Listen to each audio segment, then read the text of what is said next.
and talk about the bone. Over 1/3 of any chronic soft tissue injury condition will involve the bone. The cortex of the bone has a large blood supply, with 75% of the nutrient artery blood going through the cortex into the periosteum. They've just recently discovered transcortical blood vessels that show this. Obviously, restricted blood supply will lead to many problems with the bone and at the enthesis.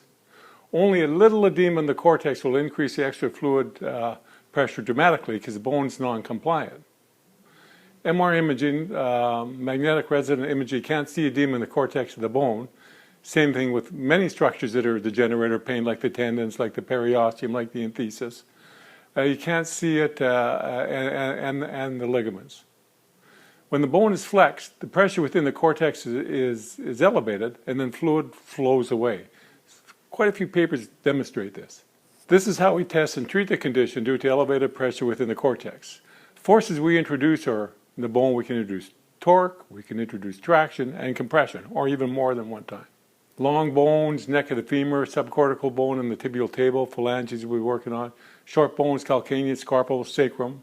Enthesis, shoulder, distal humerus, and lateral ankle. Now we're interested in the enthesis of the rotator cuff, but this time we're interested in the bony end of the enthesis. Why would I do this procedure in the first place? Well, probably because the other techniques didn't work, and probably because the bone's tender. So I'm going to flex the proximal part, her shoulder joints here, and I'm going to flex the proximal part of the humerus, and the idea is to get fluid moving at that enthesis. So I have her strapped quite tightly, fulcrum down with my hand, and I pull up. Now they'll feel pain in their shoulder, even though the shoulder joint's not moving at all. You okay with that? And I can add some traction to it as well. And I can change, of course, I can do a little bit of rotation. I can change it up a little bit. It's an end range, you can say it's an end range of the bone, really. Not that we think of end range of flexion of the bone, do we? Feel that in there? Yeah. And you hold it, and then you rest for a bit and see what the patient's response is, and then do the same thing.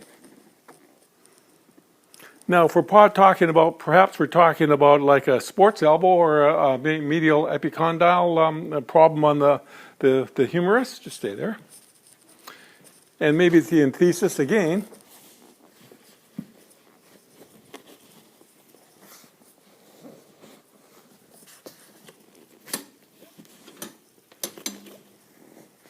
This time we're looking at the lower humerus. This one here, let's have you stand now. Try and stand. That's it. She's loading the humerus herself. And down a bit more. Put this belt up. Come. Okay. And try again. And maybe this way a bit more. So that's loading the humerus. It's bending the humerus at the distal part of the humerus. Now, if this reproduces her pain, that's great. We know we're loading the bone the right way. And if she feels a warming sensation after, it's great too, and quite often the pain will go away as well.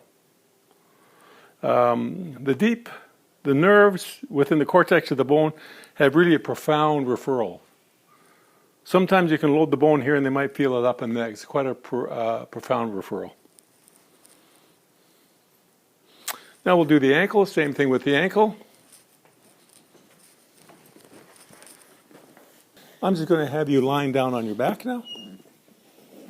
Lie down on your back, so your ankle's here. And again, if we look carefully here, take the shoe off. Ligaments. Flexing, sorry about that. Flexing, you all right? Flexing the distal part of the tib fib.